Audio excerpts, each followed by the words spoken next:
योगी राम सूरत कुमार, योगी राम सूरत कुमार, योगी राम सूरत कुमार, जय गुरु राया। योगी राम सूरत कुमार, योगी राम सूरत कुमार, योगी राम सूरत कुमार, जय गुरु राया। श्री रामा जय रामा, जय जय रामा। श्री रामा जय रामा, जय जय रामा.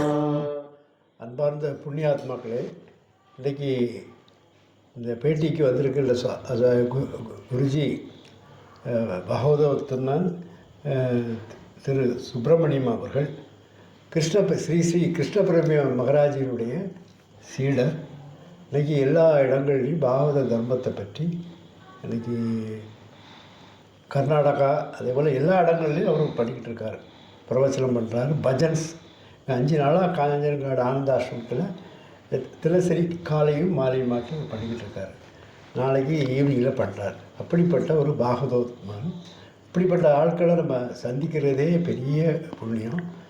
அவர் ஒரு 20 வருஷத்துக்கு முன்னால் நம்ம காணிமடம் யோகிராம் சுரத்குமார் மந்திராலயத்துக்கு வந்திருக்கிறார். சாமி நாமாவை அவ்வளவு அற்புதமாக சொல்கிறார். அப்போ அப்படிப்பட்ட அவருடைய வாழ்க்கையில் அவரை பற்றி சொல்லுவார் நமக்கு. அதை நம்ம கேட்போம். அதுக்கு அடுத்தால அவர் என்ன பண்ணிக்கிட்டு இருக்காங்க இந்த கலியுகத்தில் பஜனையும் நாம சங்கீர்த்தனம் தான். அதை பற்றி சொல்லுவார். பஜனையும் பகவான் நமக்கு கொடுத்தது இருந்து யோகிராம் சுரத்குமார் நாமத்தை கொடுத்து பஜனை பண்ணணும், நாமும் சொல்லணும், உலகம் முழுதும் நீ போகணும் அப்படின்னு சொல்லி ஒரு உத்தரவு போட்டார். அது உண்மையாட்டு எல்லாமே நடந்துகிட்ருக்கு. அதை பற்றி நம்ம பாகவதத்துவம் சொல்லுவோம். ஓம் ஸ்ரீ குருப்யோ நமஹ. அடியேன் டாக்டர் சுப்பிரமணியன், எல்லோரும் அன்புடன் சுப்பு என்று அழைப்பார்கள். என்னுடைய மாணவர்கள்லாம் சுப்பு பையா, பையான்னா அண்ணா, நம்ம தமிழில் சுப்பண்ணா அப்படின்னு சொல்கிற மாதிரி சுப்பு பையா அப்படின்னு கூப்பிட்றாங்க. நிறையா வடநாட்டு சீடர்கள் அவங்களாம் அதிகமாக இருக்கிறதுனால நான் பெங்களூரில் பக்தி யோக பீடம் அப்படிங்கிற ஒரு சின்ன ஒரு ஆசிரமத்தை நிறுவி அதில் பக்தி யோகம், இன்றைக்கி யோகம் ரொம்ப பிரசித்தமாக இருக்குது உலகத்தில். அந்த யோகங்கள்லாம் நம்ம இந்த கலியுகத்தில் செய்ய முடியாததாக இருக்குது. யோகம் சொல்கிறாங்க, எவ்வளோ செய்கிறாங்கன்னா உடல் ரீதியான ஆசனங்கள் தான் செய்கிறாங்க. ஆனால் பக்தி யோகம் 4 வகைப்படும். அது விவேகானந்தர் விரிவாக சொல்கிறார். கர்ம யோகம், ஞான யோகம், பக்தி யோகம், ராஜயோகம். அந்த ஞான யோகம் எல்லாரும் பண்ணலாமானாக்க அதில் முதல் விஷயம் ஸ்ரவணம். வேதாந்தத்தை ஸ்ரவணம் பண்ணோம், நம்ம கேட்கணும். அதுக்கப்புறம் மனதில் உள்வாங்கி மனனம் பண்ணோம். தியானம் நிதித்தியாசனம் பண்ணோம். இது எல்லாருக்கும் முடியுமானா மனுஷானாம் சகஸ்திரேஷு, 1000ல் ஒருவனுக்கு தான் சாத்தியம்னு கிருஷ்ணனே கீதையை சொல்லிட்டான். அப்போ அந்த 1000ல் நம்ம ஒருத்தனாக இருக்க போமாங்கிறது பார்த்தோம்னா நம்ம விதிவிலக்கு ஆகிடுறோம். அப்போ நமக்கு அதுக்கான ஒரு யோகியத்தை இல்லாமல் போயிடுது. எல்லாருக்கும் இருக்கலாம், நமக்கு இல்லை. அப்போ அந்த ஞான யோகம்ங்கிறது நமக்கு அதுக்கான ஒரு அருகதையே இல்லாமல் போயிடுது. அடுத்து ராஜயோகம் அப்படிங்கிறாங்க.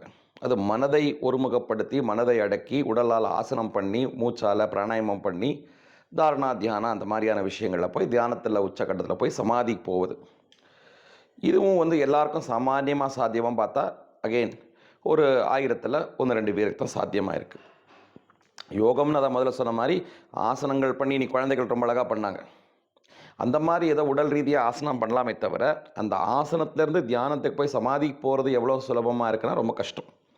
நான் வழக்கமாக சொல்லுவேன், எல்லோரும் இந்த காலத்தில் அஷ்டாங்க யோகம்னு இருக்குது. அந்த அஷ்டாங்க யோகத்தோட கஷ்டாங்க யோகம் தான் பண்ணுறாங்க. உடலுக்கு கஷ்டமாக இருக்குது. இன்றைக்கி அந்த யோகத்தை கூட எல்லோரும் ஒரு தெரப்பியை தான் பண்ணுறாங்க. இன்றைக்கி எனக்கு பேக் பெயின் இருக்குது, இல்லது ஆஸ்துமா இருக்குது, அல்லது சுகர் வியாதி இருக்குதுங்கிறதுக்காக ஒரு நிவாரணமாக பண்ணுறாங்க. கண்டிப்பாக டாக்டர்கிட்ட போகிறதுக்கு பதிலாக யோகத்தினால நல்லது பண்ணலாம். ஆனால் இறைவனை காட்டி கொடுக்குமானா ரொம்ப கடினம். அதே மாதிரி கர்ம யோகம், அது என்ன? நம்ம செய்யக்கூடிய செயல்களையெல்லாம் இறைவனுக்கு அர்ப்பணமாக செய்வது. நேற்று தினம் ஐயா ரொம்ப அழகாக பாடினார். கண்ணன் சொன்னதென்ன கீதையிலே, அதை கருத்தில் கொள்வாய் உந்தன் வாழ்க்கையிலே. பற்றற்று இருப்பது அப்படிங்கிறது. அற்றது பற்றென்றால் உற்றது வீடு அப்படின்னு ஆழ்வார் சொன்னார். பற்றுக பற்றற்றான் பற்றினை அப்பற்றை பற்றுக பற்று விடற்கு அப்படின்னு சொல்லவே நல்லா இருக்கே தவிர செய்வது மிக கடினம். அதை பற்றில்லாமல் இருப்பதுங்கிறது நம்மளால் முடியாத ஒரு விஷயமா இருக்குது. அப்போது கர்மயோகம்ங்கிறதும் கர்மம் செய்யலாம், அதை யோகமாக மாற்றுறதுங்கிறது ரொம்ப கடினமாக இருக்குது. அப்படிங்கிற பொழுது இந்த கலியுகத்தில் எல்லாருக்கும் சுலபமாக இருக்கக்கூடியது பக்தி தான். பக்தி ஏவ கரியசி அப்படின்னு நாரதர் பக்தி சூத்திரம் சொல்கிறார். அதே பகவான் ஆதிசங்கரர் கூட தன்னோட விவேக சூடாமணியில் மோக்ஷ சாதன சாமக்ரியாம் பக்தி ரேவ கரியசி, மோட்சம் அடைவதற்கான பல்வேறு மார்க்கங்கள் இருக்குது, ஒரே வழின்னு இல்லை. ராமகிருஷ்ண பரமஹம்சர் சொல்கிறார் எத்தனை மதங்கள் இருக்கோ அத்தனை வழிகள் அப்படிங்கிறார். ஆனால் அது எல்லாத்தையும் சுலபமானதாக பக்தி இருக்குது. அதுவும் இந்த கலியுகத்தில் பக்தி அப்படிங்கிற பொழுது பக்தியும் ஒரு யோகம் தான். யோகம்னா என்ன அடிப்படையில் என்னது? ஜீவாத்மா பரமாத்மாவோடு இணைவது யோகம். நமக்குள்ளே இருக்கக்கூடிய இந்த ஆத்மா ஜீவாத்மா சர்வாந்தரியாமியாக இருக்கக்கூடிய பரமாத்மாவோடு இணைவது தான் யோகம். அப்போ பக்தியில் சுலபமாக நம்ம நாம சங்கீர்த்தனம் பண்ணி நம்ம மெய் மறந்து ஆடி பாடி காதலாகி கசிந்து கண்ணீர் மல்கி அந்த பகவானை நினைச்சு நம்ம பாடும் பொழுது அந்த க்ஷணத்தில் நம்ம மறந்துடுறோமே, நம்ம இந்த உடல் நம்ம இன்னார் அப்படிங்கிறதெல்லாம் மறந்து நம்ம என்ன பண்ணுறோம், அந்த பக்தியில் நம்ம அந்த க்ஷணம் நமக்குள்ளே இருக்கக்கூடிய இறைவனை நம்ம உணர்கிறோம். நமக்குள்ளே இருக்கிற இறைவனை உணர்ந்த பிறகு எங்கெங்கும் காணினும் பாரதியார் சொன்ன காக்கை சிறகினிலே நந்தலாலா உந்தன் கரிய நிறம் தோன்றுதலா நந்தலாலா, தீக்குள் விரலை விட்டால் நந்தலாலா உன்னை தீண்டம் இன்பம் தோன்றுதலா நந்தலாலா அப்படின்னு எங்கே பச்சைமா மலை போல் மேனி அந்த மலையை பார்த்தா கூட ஆழ்வாருக்கு பெருமாள் காட்சியளிக்கிறார். அப்போ எங்கெங்கும் அந்த பகவானை பார்க்கக்கூடிய தன்மையை பக்தி நமக்கு கொடுக்குது. அப்படிங்கிற பொழுது இந்த 4 யோகங்களில் மிக சுலபமாக சிறந்ததாக கலியுகத்தில் எல்லோருக்கும் ஏற்றதாக முதல்ல சொன்ன 3 யோகங்களுக்கு இன்னார் தான் செய்ய முடியுங்கிற ஒரு வகையராக இருக்குது. ஆனால் பக்திங்கிறது ஒரு சின்ன குழந்தையான பிரகலாதன் அல்லது துருவன், எந்த படிப்பறிவுமே இல்லாத ஒரு காட்டுவாசி இருக்கக்கூடிய குஹனோ சபரியோ, மிருகங்களாக இருக்கக்கூடிய கஜேந்திரன் முதலிய மிருகங்கள் கூட பக்தி பண்ணுறதை நம்ம பார்க்குறோம். அப்போ வயது வரம் இல்லாமல் ஏற்றத்தாழ்வு ஜாதி வேறுபாடு எதுவும் இல்லாமல் படிச்சிருக்கணும் படிப்பாமல் அந்த மாதிரி எந்த விதமான க்ரைட்டீரியா இல்லாமல் ஆண் பெண் பேதம் இல்லாமல் மனிதன் மிருகங்கிற வித்தியாசம் கூட இல்லாமல் விலங்குகள் கூட பக்தி பண்ணுறதை பார்க்குறோம். அப்போ பக்திங்கிறது எல்லாருக்கும் காமன். அது என்ன கடினம் இல்லை, நம்ம எல்லாருக்குள்ளேயும் அன்புங்கிறது இருக்குது. சிலருக்கு அவங்களுடைய மனைவி மக்கள் மேலே அன்பு, சிலருக்கு அவங்களுடைய ஆஸ்திகள் மேலே வீடு வாசல் மேலே அன்பு, சிலருக்கு அவங்க செய்யக்கூடிய வேலை மேலே ஒரு பற்று. அப்போ நமக்கு இருக்கக்கூடிய இந்த பற்றை ஆண்டாள் சொன்னால் மற்ற இனங்காமங்கள் மாற்று, நம்ம விட வேண்டாம். இருக்கிற இந்த காமம்னா நம்ம சாதாரண உடல் ரீதியாக இல்லை, அதுக்கு அன்புன்னு ஒரு அர்த்தம் எடுத்துக்கலாம். அப்போ நமக்கு இருக்கக்கூடிய இந்த அன்பை இறைவன் பால் செலுத்தினோமானால் அதுதான் பக்தி அப்படிங்கிறது.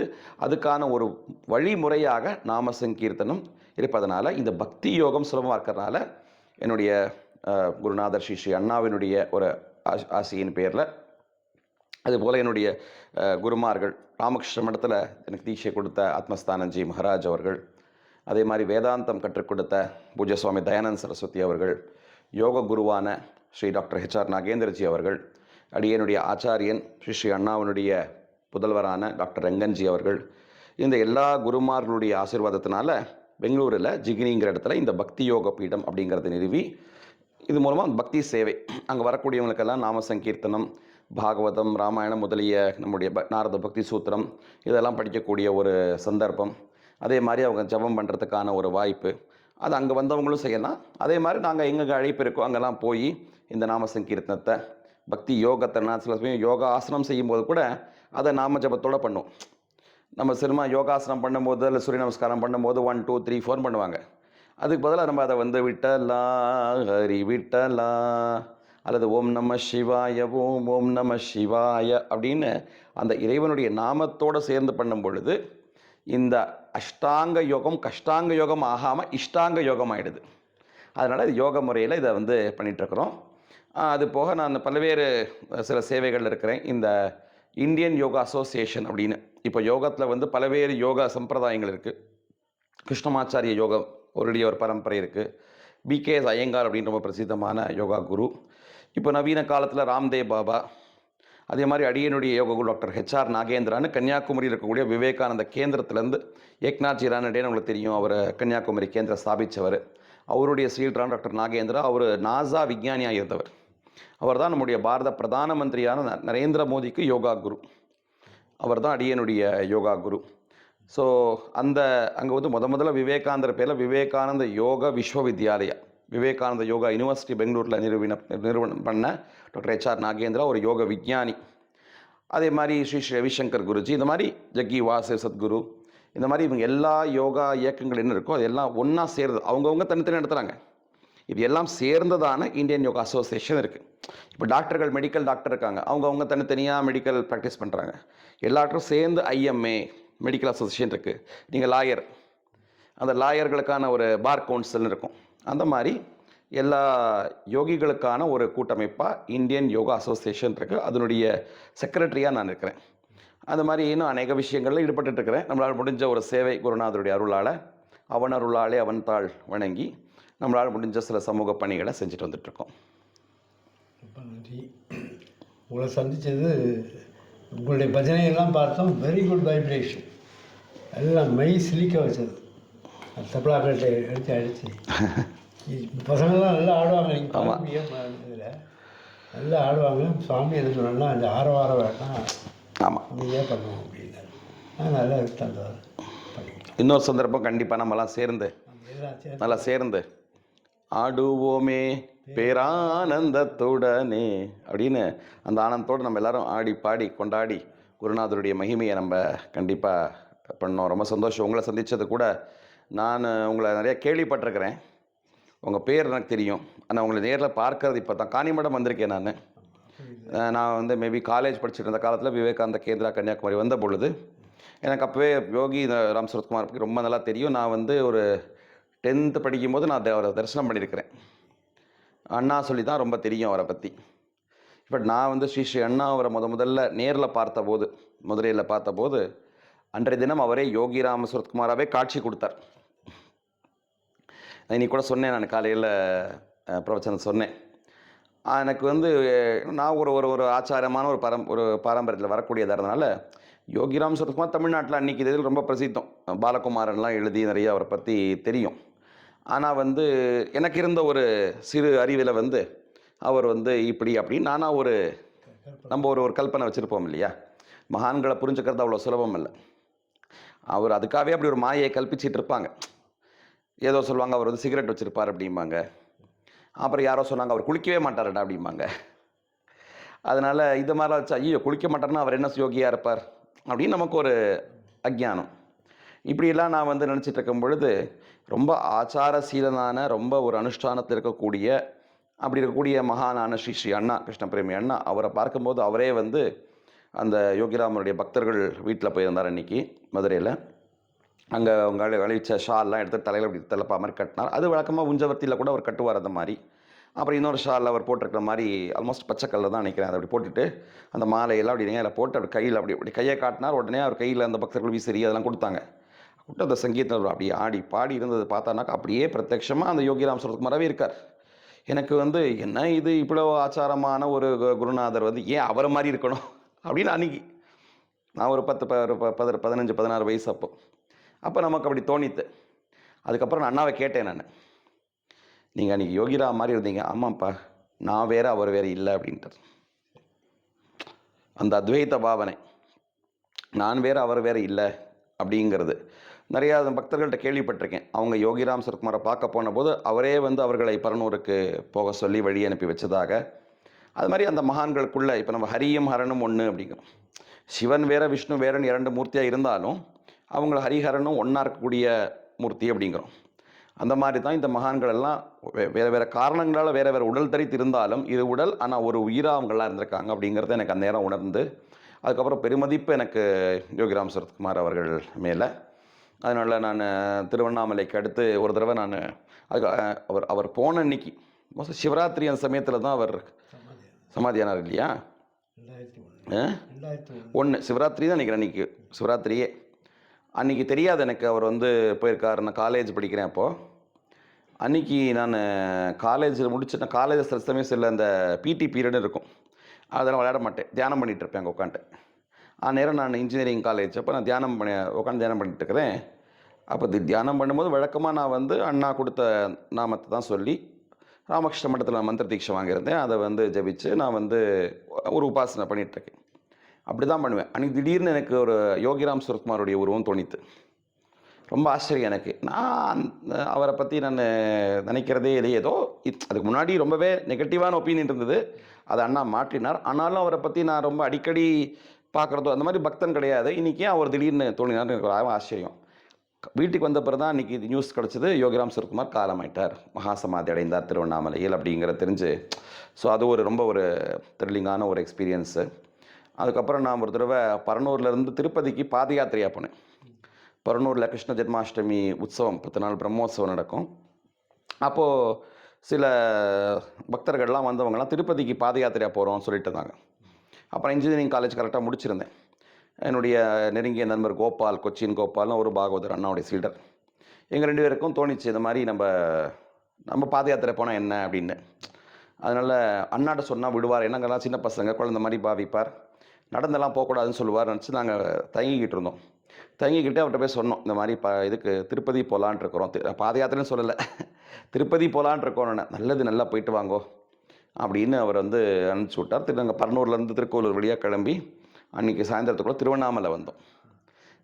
அப்போ தான் முதல்ல அந்த பெரிய கோவில் ஆன பிறகு, பகவான் அங்கே பிரதிஷ்டை ஆன பிறகு அங்கே போய் அங்கே ஒரு நாள் தங்கி அங்கே நாமஸ்மரணை எல்லாம் நிறையா பண்ணிவிட்டு அப்புறமா நாங்கள் திருப்பதிக்கு போனோம். அதனால் அங்கே திருவண்ணாமலைக்கு பாத யாத்திரையாக போனது கூட நாங்கள் போய் அருணாச்சலேஸ்வர் பார்க்கல. யோகிராம் சரத்குமார் பகவானை தான் அங்கே போய் பார்த்துட்டு அதுக்கப்புறம் போனது. அதுக்கப்புறம் நிறைய அவரை பற்றி அண்ணா சொல்லி, முரளிதர குருஜி அவர்கள், விட்டல்தாஸ் மகாராஜ் அவர்கள் எல்லோருமே, என்னுடைய குருநாதர் ஸ்ரீரங்கன்ஜி எல்லாருமே யோகிராம் சரத்குமார்னா அவ்வளவு அவர் மேலே ஒரு பெருமதிப்பு வச்சிருக்கக்கூடியவங்க. கோவிந்தபுரத்திலேயே முரளிதர குருஜி ஏற்பாடு பண்ணி அங்கே ஸ்ரீ அண்ணா அவர்கள் யோகிராம் சரத்குமாரை பிரதிஷ்டை பண்ணி அங்கே அவருடைய ஆசை எல்லா மகான்களும் இருக்கணும். ஏன்னா ராமநாமம் நடக்கூடியது. காஞ்சி பரமாச்சாரியர் அவருக்கு இங்கே இருந்துடுன்னு சொல்லியிருக்கார்.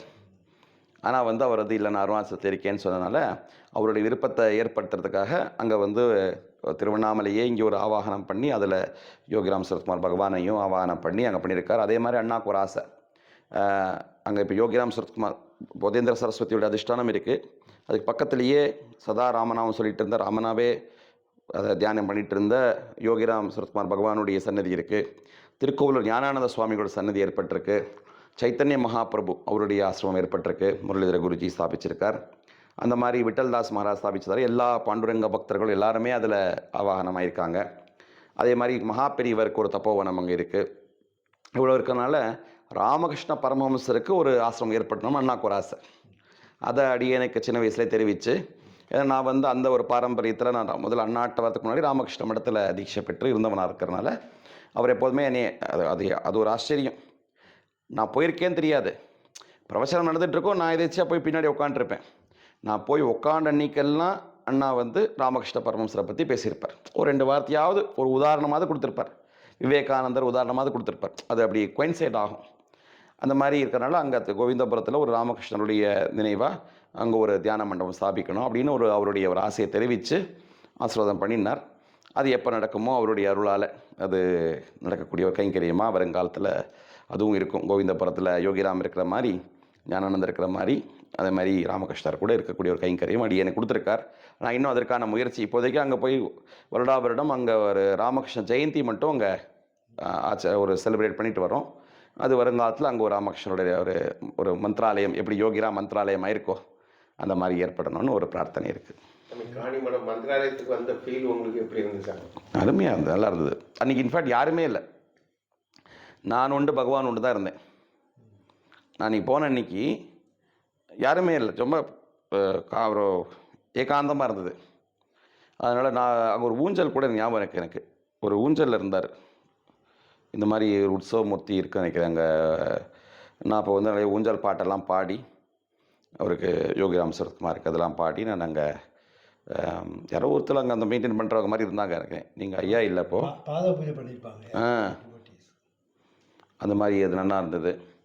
ஸோ நல்ல அது இப்போவும் எனக்கு, அதனால தான் நான் உங்களை பார்த்தோன்னே சொன்னேன், நான் காணிமடம் வந்திருக்கிறேன் நான் அப்படின்னு நான் ஆக்சுவலி அதுக்கப்புறம் அங்கே நான் இப்போ நிறைய கவிதை எழுதுவேன், தமிழில் பாடல்லாம் எழுதுவேன். காஞ்சி பெரியவர் ஜெயேந்திர சுவாமிஜி 13 வயசில் என்னுடைய பாடல்லாம் பார்த்துட்டு கவிதாமணி அப்படின்னு ஒரு பெயர் கொடுத்து ஆசீர்வாதம் பண்ணார். நான் அப்படி பகவானை பற்றியும் எழுதி, இப்போ ஞாபகம் எனக்கு அது கண்டிப்பாக நான் அதை எடுத்து அனுப்புகிறேன். நான் பெங்களூர் போனோன்னா அங்கே இருக்குது, அது இருக்குது.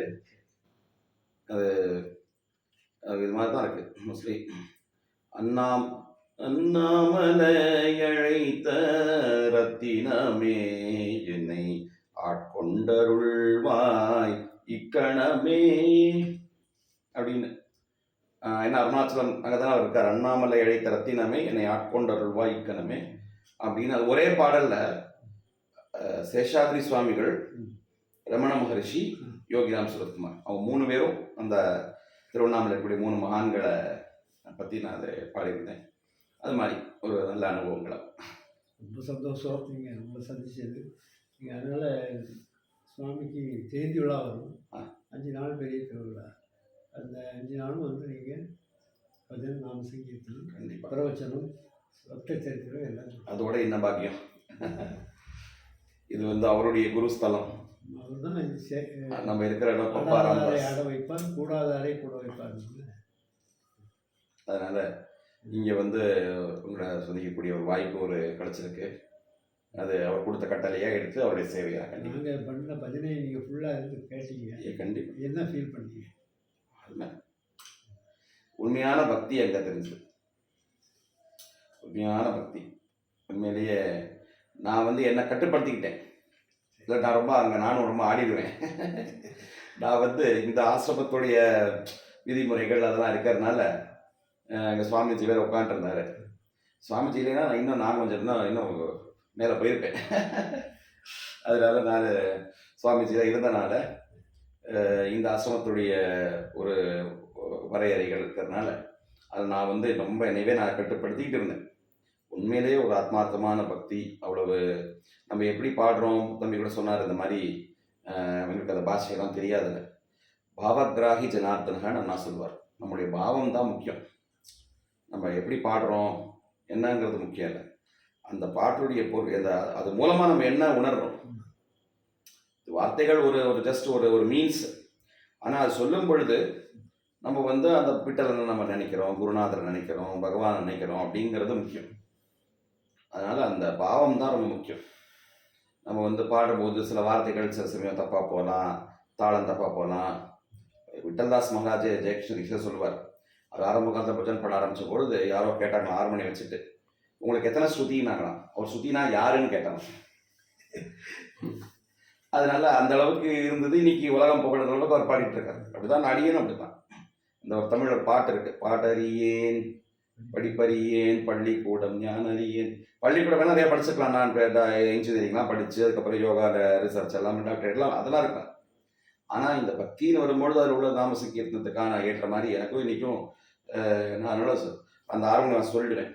எப்போ நான் ஆரம்பிக்கிறேன், நான் போகிற போக்கில் நான் பாடுறேன், நீ இதுக்கு ஏற்ற மாதிரி அட்ஜஸ்ட் பண்ணிக்கோ அப்படின்றது. அது போயிட்டுருக்கு. அது ஏன்னா எல்லாரும் அனாவது நல்லா இருக்குங்கிறாங்க. ஏன்? நம்ம உணர்ந்து சொல்வது. அந்த காதலாகி கசிந்து கண்ணீர் மல்கி உணர்ந்து இருப்பது, அந்த உணர்வு தான் முக்கியம். அந்த உணர்வு கொடுக்கறது தான் பஜனை ஒரு ஒரு ஒரு மீன்ஸாக இருக்குது, ஒரு சேனலாக இருக்குது. அப்போ அது கண்டிப்பாக சுவாமிஜி இருக்கட்டும், உங்களுடைய சீடர்கள் இருக்கட்டும், உண்மையிலேயே ஆத்மார்த்தமாக அதை உணர்ந்து செஞ்சாங்க. ரொம்ப எனக்கு இதாக இருந்தது. அடுத்த வாய்ப்பு இருக்கும்பொழுது நானும் உங்களோட சேர்ந்து இந்த சங்கீதத்தில் நம்ம பயணிப்போம். ரொம்ப நன்றி. யோகிராம் சார்.